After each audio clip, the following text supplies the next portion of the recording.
Do you have any go-to methodologies that you use Yeah. personally or the team uses a lot? There's probably two that come to mind. I guess the two that I think of are prototype testing and live website testing. So I'm just going to find an example here. Let's pick this one. And so, yeah, once you've built a little prototype, and like I mentioned earlier, it doesn't have to be a fully designed mockup. It can actually be pretty high-level wireframey.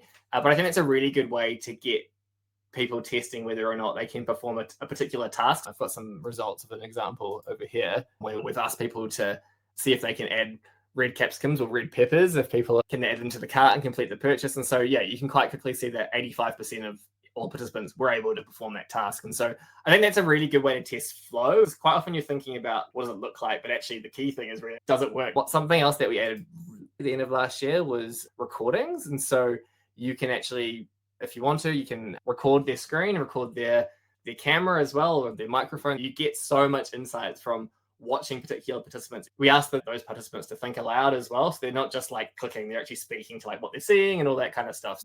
That's a really powerful way to get insight into flows you're building. And I guess the other one I mentioned is live website testing, which builds off the back of recordings. And so this is a live website test where, again, I've just used a template here as an example, but we've sent people to the target homepage and we've asked them to find information on how to return an online order. And so this is a live site. Like, we haven't prototyped anything. Over here on the left, they have this little kind of instruction menu, which shows the live site and the instructions that they have to do.